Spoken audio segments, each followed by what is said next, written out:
금요 기도회에 오신 모든 성도 여러분, 주님의 은혜가 가득하시기를 축원합니다.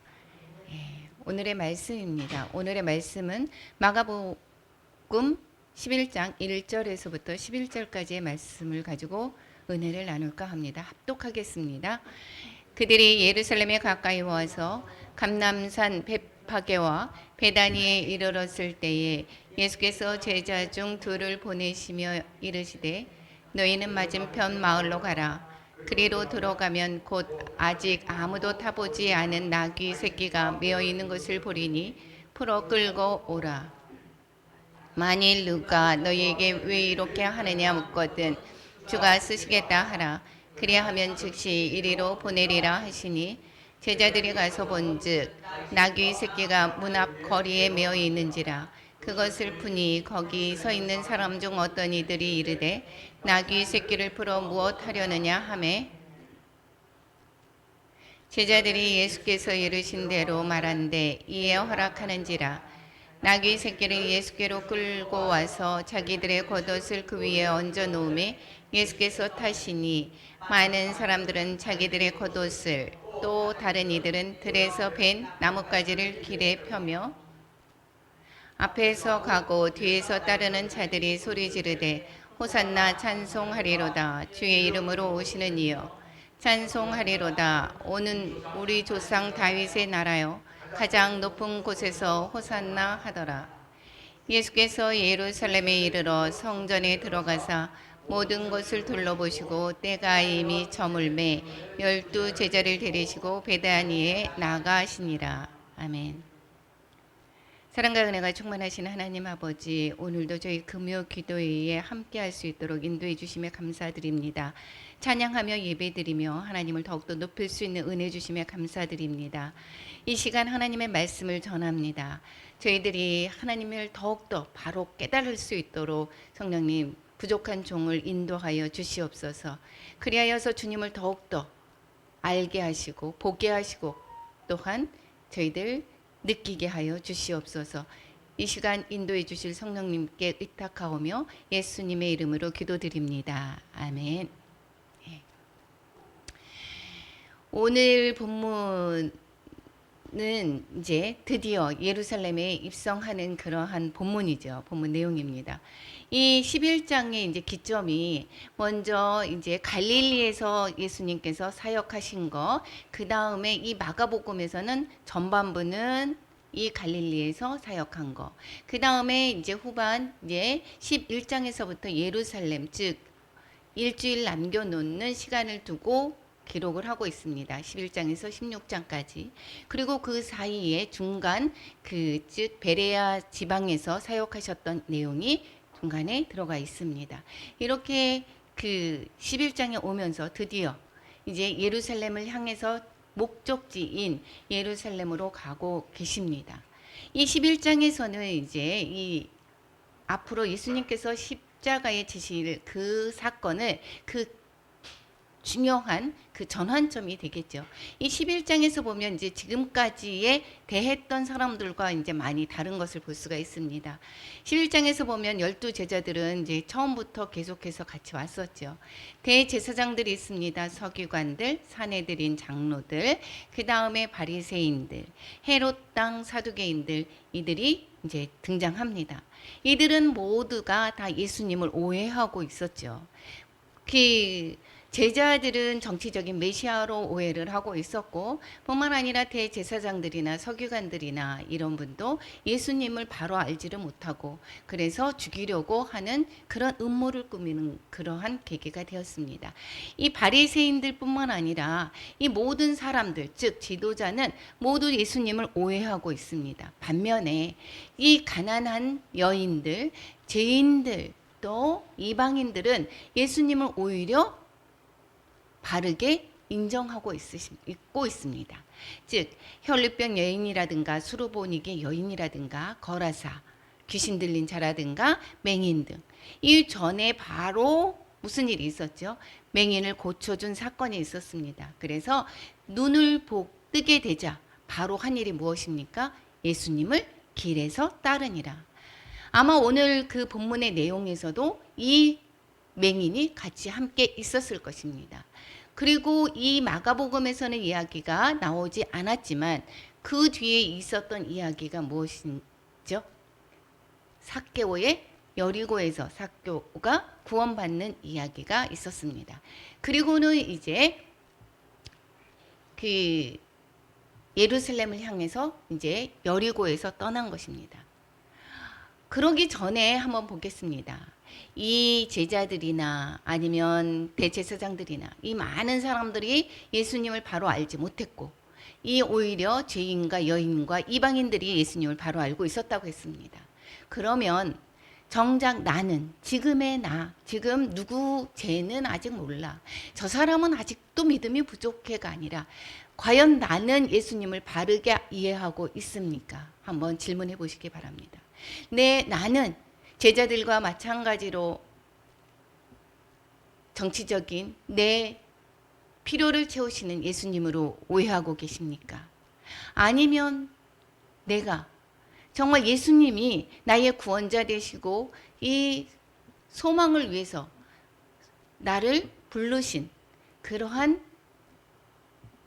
은혜를 깨닫고 있습니까? 우리 제자들처럼 대제사장들처럼 많은 사람들이 우리 예수님을 바르게 알지 못해서 예수님을 지탄하고 예수 믿는 사람을 지탄하는 사람들 또한 알더라도 교회에 나오기는 했지만 내 필요를 채워주시는 내 높은 자리에 올라가고 싶어 할 때 거기에 도움이 되는 그러한 예수님으로 알고 있지는 않은지요. 한번 돌아보시기 바랍니다. 오늘의 배경인 것입니다. 오늘의 배경은 이제 어디에 왔다고 했습니까? 예루살렘에 가까이 와서 이렇게 얘기합니다. 그럼 어디에서 떠나서 예루살렘에 가까이 왔었죠? 여리고에서 떠났습니다. 여리고에서 떠났습니다. 여리고에서 한번 보겠습니다. 지도의상에서 보면 처음에 베레아에서 여리고를 떠나서 맹인과 그내 눈을 고쳐주고 삭개오의 그 구원받은 일과 그리고 나서는 이제 예루살렘으로 거기에 오셔서 지금 벳바게와 감람산에 있는 벳바게와 베다니에 이르렀다라고 얘기를 했습니다. 그런데 우리가 여기에 간단하게 그들이 예루살렘에 가까이 왔다라고 얘기를 하지만 이 간단한 문제가 아니라 여기에서 보면 예루살렘은 해발 700m나 750 그런 고지라고 얘기합니다. 그런데 반면에 여리고는 이 바다의 그 보다 더 밑에 더 낮은 지대에 있다라는 것입니다. 해발 마이너스 250 그 지대입니다. 그러니까 여리고에서 예루살렘을 가려면 얼만큼 가야 되죠? 약 1000고지를 가야 됩니다. 1000m.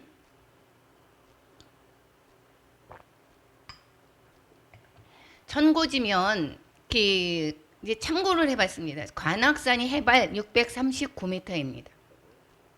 그러면 우리가 관악산을 올라가는 것보다 더 가파르다는 거죠. 그러니까 여기에서 떠나서 예루살렘에 이르렀다라고 하는 것은 이게 가파른 동네인 것입니다. 힘들게 그렇게 오는 그 길목인 것입니다. 그리고 여기에서 이 1000m의 그 고지를 오는 그러한 그 길을 거의 다 와서 이제는 벳바게와 벳다니에 이르렀다라고 얘기를 했습니다. 그럼 벳바게는 목사님이 담임 목사님께서 말씀을 잘 하셨죠. 계속해서 말씀하셨습니다. 파게라라고 얘기를 하는 것은 덜 익은 것입니다. 그게 수확하는 그 무화과 열매가 아니라고 그랬습니다. 이 벳바게다, 벳이나 배나 이런 것은 집이라는 뜻이 있겠죠. 그래서 베들레헴 이런 것들이 그래서 떡집 이런 얘기가 있었습니다. 그럼 벳이다, 벳바게다, 파게의 집이다, 즉 덜 익은 무화과나무의 집이다, 무화과의 집이다라는 뜻이고 이 베단이라고 얘기하는 것은 이 뜻이 가난한 자의 집이다라는 뜻이 있고 반면에 또 슬픔의 집이다라는 것이 있고 또 노래의 집이라는 뜻이 있습니다. 이 베다니에는 기억하시나요? 누구가 생각이 나죠? 나사로.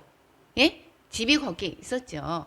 그래서 여기에서 보면 이 무화과의 집이다라고 얘기를 하는 것을 이렇게 기록을 딱 하는 거 보면 저는 이 마가복음을 하면서 이 마가가 얼마나 정말 똑똑한지 정말 다시 한번 깨달았습니다. 이 마가복음을 통해서 마태복음과 누가복음이 참고를 했죠. 사복음서에서 제일 먼저 쓰여진 것이 이 마가복음 아닙니까? 그래서 이 벳바게를 드러내면서 그 다음에 나올 그 내용이 무화과 나무의 이야기가 있습니다. 예, 그래서 무화과 나무가 이렇게 잎이 푸성한데 열매가 없다 그래가지고 얘기하는 그 내용이 그 다음에 이야기가 나와져 있습니다. 이 무화과 나무는 유대교의 종교성을 상징을 하고 있죠. 그러니까 잎만 푸르고 열매가 없는 그 유대인을 상징을 하는 것을 볼 수가 있습니다. 그 예수님 시대의 예루살렘 도시를 한번 살펴보겠습니다. 한번 크게 보시면 여기에서 보면 이 예루살렘 성전에 여기에서 보면 이렇게 맞은편 쪽이죠. 오른쪽 동편 쪽 맞은편 쪽에서 보면 감람산이 있죠. 거기에 베다니가 있고 벳바게가 있습니다. 그러고 거기를 사이에 이 성전과 그 감람산 그 사이가 기드론 골짜기라고 얘기를 합니다. 그러니까 지금 성전 바로 맞은편에 지금 도착을 했다라고 하는 이야기가 되겠죠. 여기서 보면 동문이 있습니다. 바로 가깝죠. 그렇기 때문에 이 예루살렘에 왔다가 가고 이렇게 할 수가 있는 것입니다. 그러면 우리 한번 고난주간의 얘기를 하면 고난주간 얘기를 할 때 계속 종료주의를 하면서 이 종료주일이 무슨 요일입니까? 얘기를 많이 했었는데 기억하십니까? 예루살렘의 입성이 무슨 요일인가 과연? 여기에서 보면 이 마가복음에서는 정확하게 나오지 않지만 요한복음에서 보면 뭐라고 했습니까? 12장 1절만 한번 같이 읽어보겠습니다. 6월절 엿새 전에 예수께서 베다니에 이르시니 이곳은 예수께서 죽은 자 가운데서 살리신 나사로가 있는 곳이라. 베다니에 왔는데 거기가 언제라고요?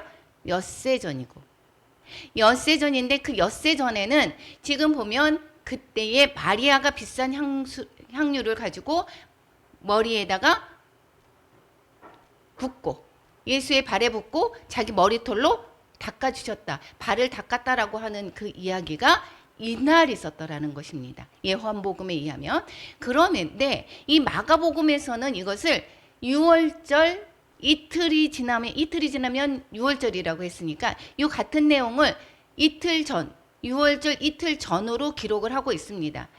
그런데 왜 이렇게 기록이 다르냐 이렇게를 따질 필요가 없는 것이 이 성경은 시간 순서대로 적은 것이 아닙니다.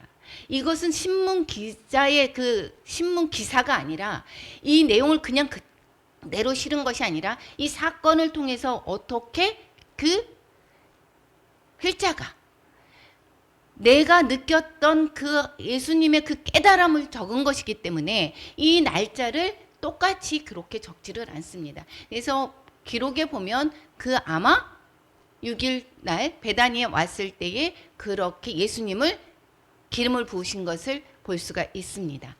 그랬을 때에 이 비교하는 것입니다. 그리고는 이제 뭐라고 얘기를 하냐면 거기까지 베다니에까지 나사로를 죽은 자 가운데서 살리신 일이 있었죠. 거기까지 많은 유대인들이 대제사장이나 12장 요한복음 12장 9절 10절 11절 같이 한번 읽어보겠습니다.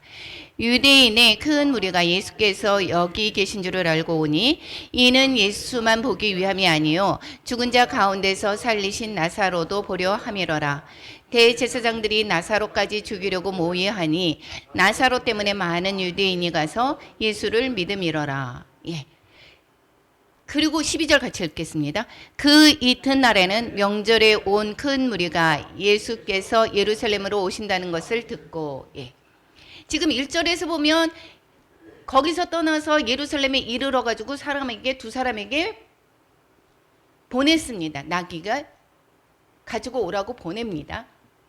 그러면 도착한 날 6일 날 그날 6일 전 6월절 6일 전에 거기를 보낸 것이 아니라 여기에서 보면 그 마리아가 그 베다니에서 머물면서 마리아가 향유옥합을 깨뜨려서 예수님께 기름을 붓고 머리털로 닦아주는 그러한 일이 있었죠. 그러한 일이 있고 그 다음 날 그렇게 됐다라는 것입니다. 그러니까 6월절 5일 전에 이렇게 얘기하는 것이죠. 그런데 이 베다니에 머물 때 이미 예루살렘이나 여기에서 보면 대제사장들까지 와서 나사로까지 죽이려고 합니다. 예수님뿐만 아니라 나사로까지 죽이려고 거기까지 왔다라는 것입니다. 그런데 그 다음에 그래서 나사로 이야기가 그 뒤에 나타나지를 않죠. 이 오늘의 본문의 말씀에서 보면 이제 제자를 보냅니다. 보내고 이제 갈 때, 그때가 그러면 그날 베다니에 도착한 날이 아니라 베다니에서 주무시고 그리고 나서 이제 그 다음 날 되어서 이제 나귀를 가져오라고 하고 성전에 입성하는 것입니다. 그리고 성전에 입성해서 그러면 가만히 있었던 것이 아니라 거기 예루살렘에서 머물면서 계속 있으셨다는 것이 아니라 다시 11절 오늘 본문의 마지막 절에 보면 어떻다고 얘기합니까? 11절 한번 같이 읽어보겠습니다. 예수께서 예루살렘에 이르러 성전에 들어가사 모든 것을 둘러보시고 때가 이미 저물매 12 제자를 데리시고 베다니에 나가시니라. 그러니까 여기에서 그 다음 날이었으니까 6일 전, 다음 날 5일 전이죠. 그러니까 6월절 5일 전은 주일이 되겠죠. 금요일이니까 성금요일. 그러니까 예루살렘에 입성하는 날은 일요일이다라는 것이고, 이것은 1절부터 11절까지의 내용이 일요일 날 있었던 이야기인데, 그 장소는 베다니에서 이제 예루살렘에 갔습니다. 그리고 성전을 둘러보시고 다시 베다니에 다시 나오시는 것입니다. 베다니가 꼭 가깝기 때문에 거기에 숙소로 잡으시고 그리고 왔다 갔다 하셨던 것입니다. 그러니까 베다니에는 나사로의 집이 있었죠. 예수님의 사역에 많은 큰 도움을 받았던 것을 볼 수가 있습니다. 그리고 그 다음에 마가복음에서 12절에서부터 19절까지는 그럼 월요일 이야기인데, 여기에서 다시 이제 베다니에서 이제 묵었으니까 다시 예루살렘에 나와서 성전을 보고 이제 다시 또 베다니에 가는데, 이날은 그 전날은 1절에서부터 11절 오늘 본문의 내용에서는 그냥 가셨지만 이때 어떤 일이 있었습니까? 그 다음날 성전에 왔을 때는 성전을 청결하는 그러한 이야기를 담고 있습니다. 그리고 잎만 무성한 무화과나무를 저주해서 말리게 하시죠. 그리고 25절까지의 말씀에서 보면 그 다음에는 화요일 날 있었던 이야기인데, 다시 베다니에서 예루살렘으로 돌아오고 그 다음에 무화과나무가 마름을 확인하는 이야기가 그 25절까지 얘기입니다. 26절은 없고요. 27절에서부터 33절 여기에서는 이제 수요일 날 이야기가 담고 있습니다. 예수님의 그 권위로 대제사장들과 서기관 장로들에게 말하시는 것을 볼 수가 있습니다. 여기서도 계속 예루살렘의 숙소를 잡고 베다니의 숙소를 잡고 예루살렘에 오셨다가 성전, 이 목적지가 이 성전인 것입니다. 이 성전은 결국은 예수님의 자신의 처소죠. 성전 되시는 것이. 그렇기 때문에 이 성전과 예수님이 계속 가까이 하시는 것을 볼 수가 있게 되겠죠. 이때는 6월절입니다. 여기에서 나오는 이 본문의 그 사람들만이 아니라 이 명절에 예루살렘으로 오는 많은 사람들이 있습니다. 각지에 흩어져 있는 그러한 많은 사람들이 이 예루살렘으로 오고 있습니다. 즉 절개 때마다 많은 사람들이 오는데 그 중에서 6월절이 가장 많은 사람들, 대목이라고 볼 수가 있겠죠. 우리가 큰 명절인 것입니다. 그랬을 때 그들이 예루살렘 가까이 와서 이렇게 했지만 많은 사람들이, 그러니까 많은 사람들이 같이 왔다 갔다 하는 그러한 것이라는 것입니다. 그런데 예수님께서 왜 6월절에 예루살렘에 오셔서 돌아가셨을까요? 왜 6월절을 택하셨을까요? 6월절은 여러분 잘 아시다시피 언제 생긴 거죠? 모세가 출애굽을 하면서 그것을 기념하면서 이제 노예 생활에서 탈출한 사건을 기념하면서 이 6월절을 지키게 했죠. 최대 명절입니다. 이것은 그러면 6월절이 뜻하는 것은 무엇이죠? 묶임에서 자유케 하는 것이다. 모든 묶임에서 자유케 되는 것이 이 6월절의 그 의미인 것입니다. 그러니까 6월절은 그 모든 사람의 그 매인 것에서 자유케 해지는 것입니다. 그러면 우리의 죄에서 자유케 하는 것을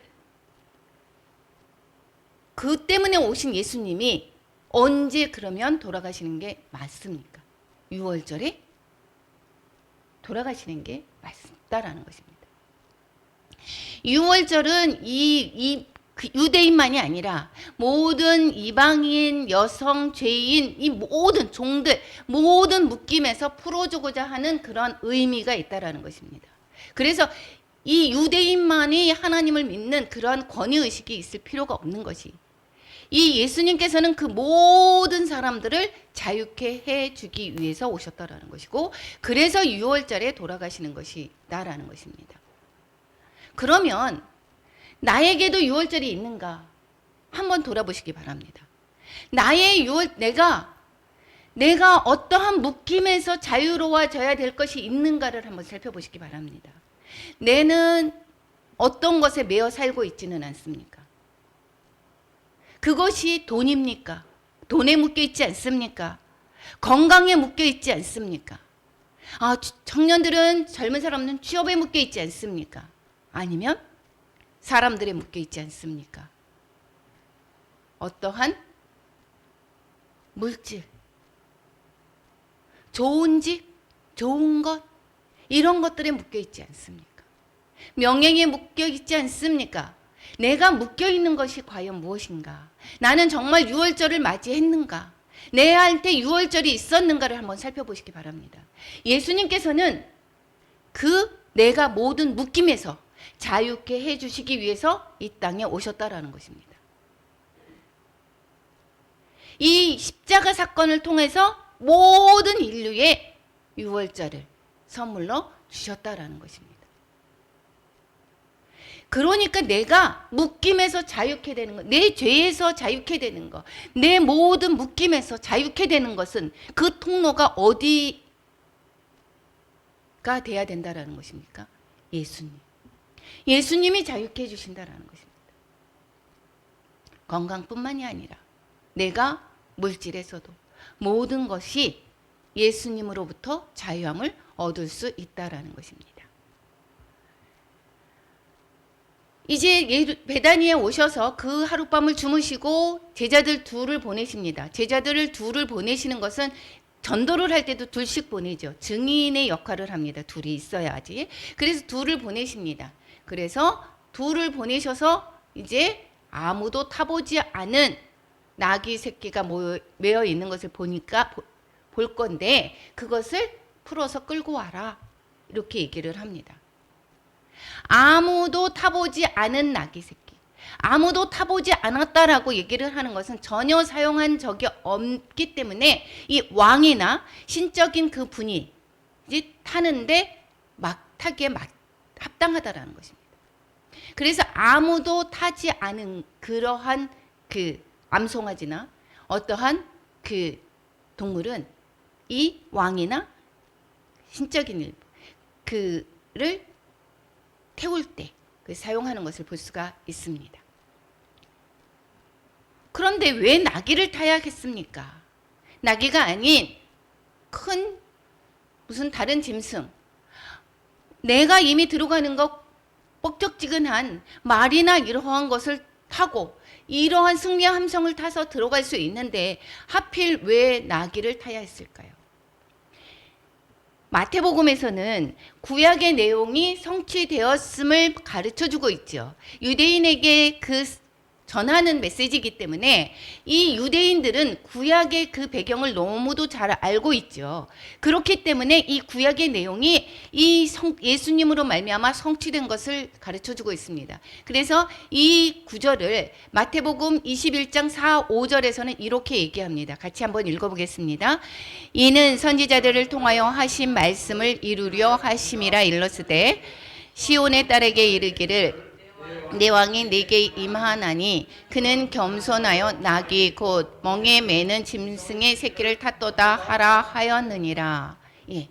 이 구약을 이용을 해서 이렇게 말씀을 하고 있습니다. 이 말씀은 스가랴서 9장 9절의 말씀인 것입니다. 스가랴의 예언을 한번 같이 읽어보겠습니다. 시온에 따라 크게 기뻐할지어다 예루살렘에 따라 즐거이 부를지어다 보라 내 왕이 내게 임하시나니 그는 공의로우시며 구원을 베푸시며 겸손하여서 나귀를 타시나니 나귀의 작은 것 곧 나귀 새끼니라. 이 예수님께서는 태어나신 것, 그 모든 사역이 구약에서 말씀하시는 그 예언에 따라서 계속해서 하신 그 사역을 볼 수가 있습니다. 그러니까 이 나귀를 탄다라고 얘기를 하는 것은 구약에서 말씀하셨던 그분이 바로 예수님이다라고 하는 것을 가르쳐주고 있다라는 것입니다. 주가 쓰시겠다. 그런데 이 합당한 질문을 합니다. 그러면 그 주인이 왜 가지고 가느냐라고 얘기를 하면 어떻게 하죠? 라고 얘기를 할 때 주님께서는 3절에 뭐라고 합니까? 왜 이렇게 하냐라고 묻거든 주가 쓰시겠다고 하라 이렇게 얘기를 합니다. 그러면 주라고는 이 예수님 자신이 주라고 얘기를 하시는 것은 본인의 이제 마지막을 앞두고 신적인 정체성을 드러내고 계시다라는 것입니다. 그 예수님의 그 신적인 그 분이시라는 것을 모든 사람들에게 드러내시는 것입니다. 성전의 주인이다라는 것을 가르쳐주고 있다라는 것입니다. 그래서 계속해서 이 성전을 들어가죠. 성전의 그 주인, 성전은 누구입니까? 하나님의 거하시는 곳이잖아요. 하나님의 집이잖아요. 그 집의 주인이 누구입니까? 예수님께서 주인이시기 때문에 예수님의 집이라는 것입니다. 말라기 3장 1절에 이렇게 말씀하십니다. 같이 읽어보겠습니다. 만군의 여호와가 이르노라 보라 내가 내 사자를 보내리니 그가 내 앞에서 길을 준비할 것이요 또 너희가 구하는 바 주가 갑자기 그의 성전에 임하시리니 곧 너희가 사모하는 바 언약의 사자가 임하실 것이라. 구약의 말씀을 계속해서 드러내시고 구약의 말씀대로 행하시는 것을 보면서 많은 사람들이 메시아다라는 것을 깨우쳤을 것입니다. 제자들 또한 메시아라고 하는 것을 일찍 알았지만 그런데 오해를 하고 있었죠. 그 메시아기는 메시아인데 기다리는 그 메시아지만 이 제자들이 생각하는 것, 많은 사람들이 생각하는 것은 그것은 정치적인 헤롯 가문에서 우리를 해방시켜줄 분, 로마의 그 압자에서 해방시켜줄 그 분으로 생각하고 계셨다라는 것입니다.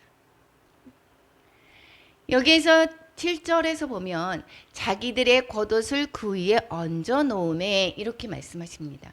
나귀를 이제 끌고 왔습니다. 나귀 새끼를 끌고 와서는 그냥 태우시지 않고 그리고 겉옷을 그 위에 얹어 놓습니다. 겉옷을 나귀에 얹어 놓는 것은 왕에 대한 경외의 표현인 것입니다. 즉 귀빈을 맞는 예법에 따른 행동인 것입니다. 그리고 먼 길을 오셨던 이 발을 이제 보호하는 의미, 구원자를 환영하는 그 표시로 나뭇가지를 길에다가 펴니다. 또는 겉옷을 펴니다. 그리고 예수님이 그 길을 지나가시게 하는 것입니다. 여기에서 이런 대우를 하는 것을 보니까 왕이라는 것을 알 수 있을까요? 없을까요? 많은 사람들이 왕으로 인식을 했다라는 것입니다. 그런데 지금 환영하는 것은 무슨 의미라고 했습니까? 조금 전에 말씀드렸듯이 정치적인 의미로 환영을 한다라고 하는 것입니다.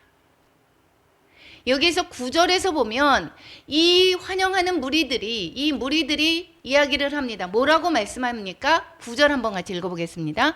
앞에서 가고 뒤에서 따르는 자들이 소리를 지르되 호산나 찬송하리로다 주의 이름으로 오시는 이여. 이 호산나 아까 찬양할 때도 이 호산나 얘기하죠. 이 호산나라는 뜻은 이 구원하다라는 그러한 의미와 제발 부디라고 하는 의미의 합성어입니다. 그러니까 이 호산나라고 얘기하는 것은 제발 지금 나를 구원하소서라는 뜻입니다. 제발 지금 우리를 구원해 주십시오라고 하는 그 이야기를 많은 사람들 앞에서 이 예수님을 통해서 우리를 구원해 주세요. 호산나 찬송하리로다라고 외치는 것입니다. 이 무리들의 이 외침은 지금 유월절 때문에 사람들이 많습니다. 그 주변의 대제사장들과 사두개인뿐만 아니라 정치인들이 너무 많습니다. 장로들 뿐만 아니라 헤롯 땅 여러 가지가 있죠. 여러분들이 있죠. 그분들 앞에서 이 구원하자 뿐만 아니라 이 로마의 식민지 앞에 있습니다. 이거는 정치적인 발언이죠. 그러니까 위험할 수 있는 그 발언입니다. 예수님이 위험할 수 있는 그 발언들을 이 왕이라 생각에 오셨다라고 하면서 환영을 합니다.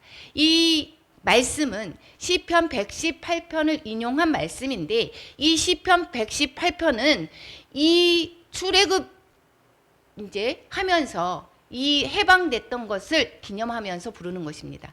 그런데 여기에서 보면 새로운 이제 다윗의 계보의 왕이 오셔서 새로운 출애굽, 즉 노예 생활에서 다시 새로운 출애굽을 시켜줄 것, 이스라엘이 다시 회복시킬 것을 예상하면서 이 6월절에 이 118편을 부른다고 얘기를 합니다.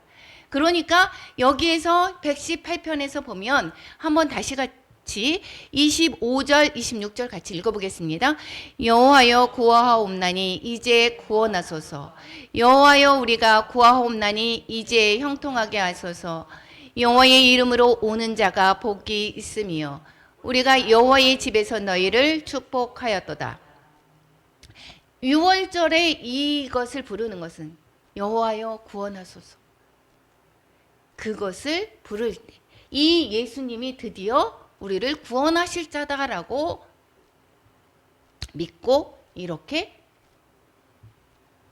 환영을 하고 있습니다. 뿐만 아니라 10절에서 보면 같이 한번 읽어볼까요? 찬송하리로다 오는 우리 조상 다윗의 나라요 가장 높은 곳에서 호산나 하더라. 다윗의 나라요 이렇게 얘기합니다. 이것은 정치적인 발언이죠. 정말 위태로운 발언입니다. 이렇게 공식적으로 이렇게 얘기를 했다라고 하는 것은 그것은 예수님이 위협함을 당하는 거겠죠.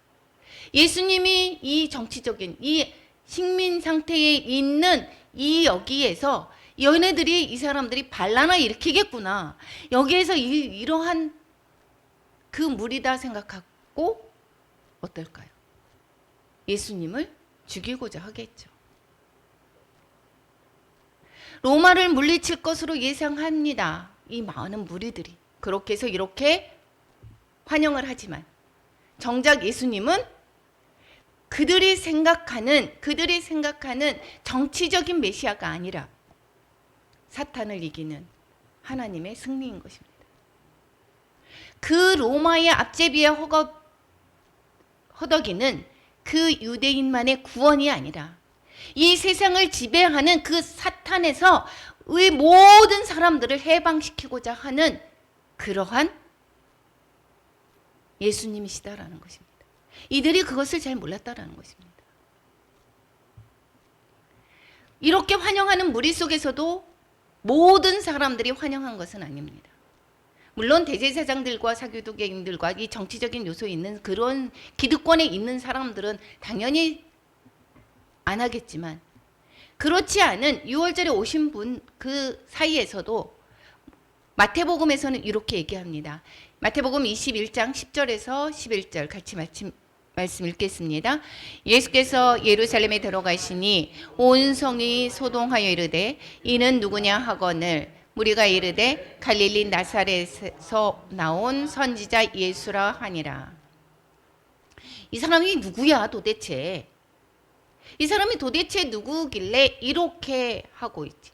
라고 하면서 환영을 하지 않습니다. 일부는 환영하지 않습니다. 그리고는 그렇지만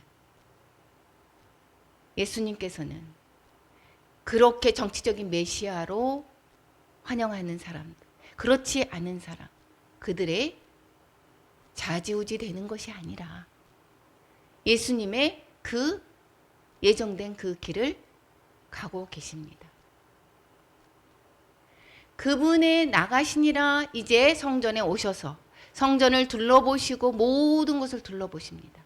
둘러보시고 이날은 그리고 저녁이 돼서 제자를 데리고 베다니에 나가십니다. 나가시니라 이것은 원래는 성전에 오셨으면 그분이 거할 곳이죠. 이 성전이 예수님의 집이십니다.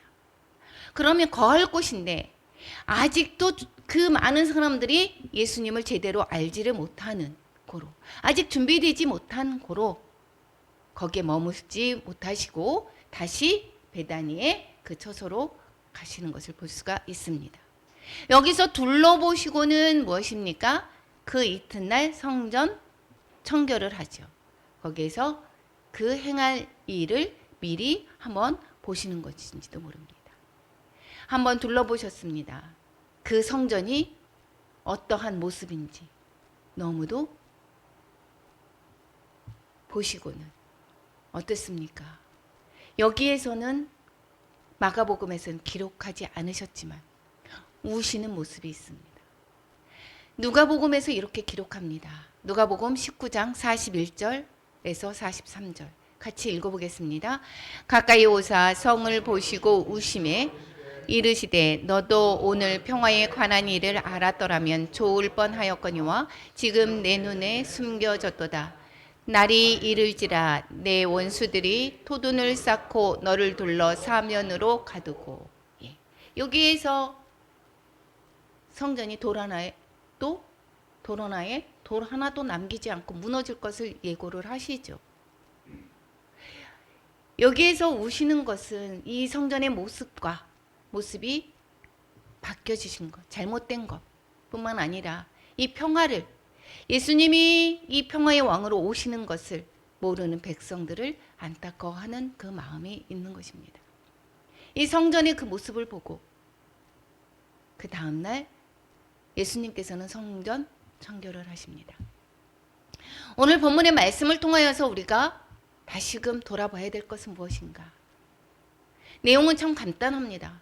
예수님께서 나귀를 타고 입성하셨고 많은 사람들이 무리를 져서 환영을 했습니다. 그렇지만 저녁이 돼서는 조용히 나가시는 것을 볼 수가 있습니다.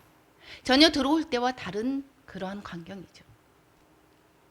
여기에서 예수님께서 돌아오셔서 성전을 보시고 나가셨습니다. 이야기는 간단한데 여기에서 우리에게 가르쳐 주시는 것은 무엇인가?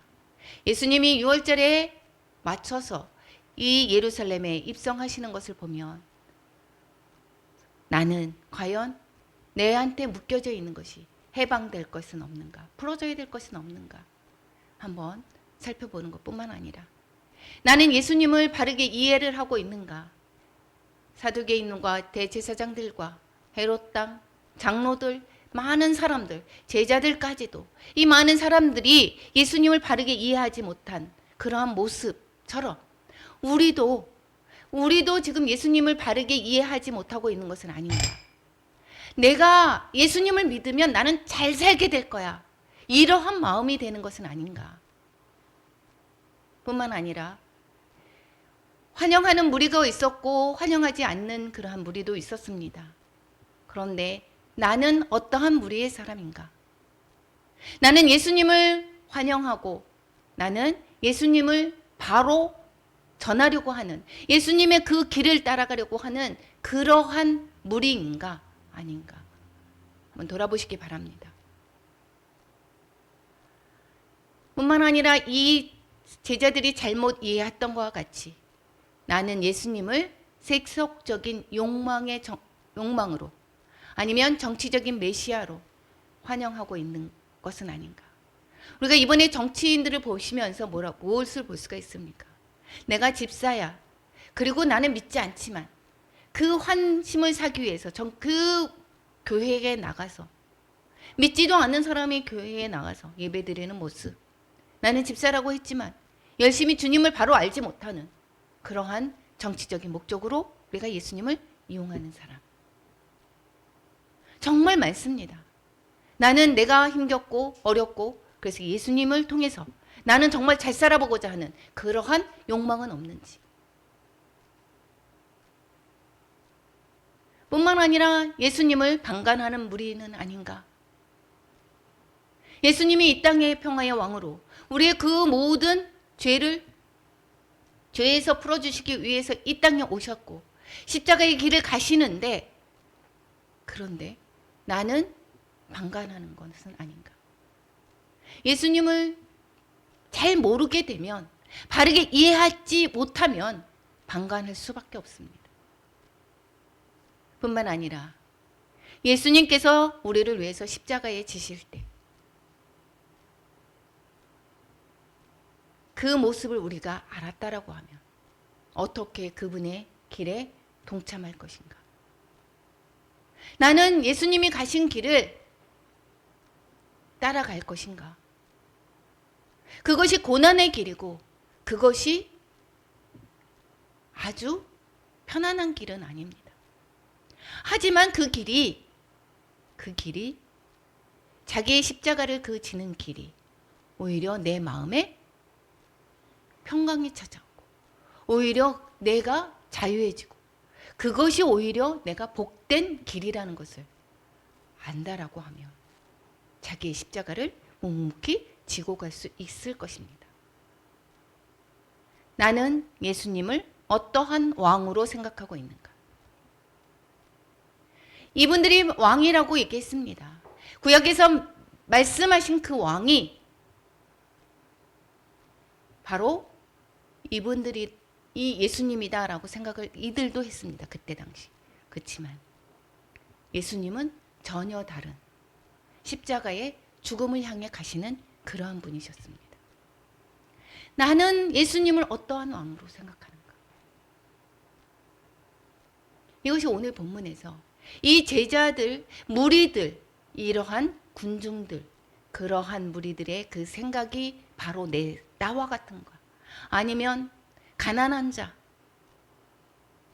연인, 또 이방인, 이들이 그 생각, 구원받았을 때, 치료받았을 때, 자유함을 얻었을 때 나타내는 그러한 반응을 나도 가지고 있는지, 가난한 마음으로 가지고 있는지, 내가 의로운 마음을 가지고 있는지 다시 한번 오늘 본문을 통해서 살펴보았으면 좋겠습니다. 나를 돌아보는 이 시간이 되었으면 좋겠습니다. 우리가 오늘 기도를 할 때 나를 돌아보면서 정말 나의 유월절을 온전히 맞이하는 저와 여러분이 되시기를 축원합니다. 우리 288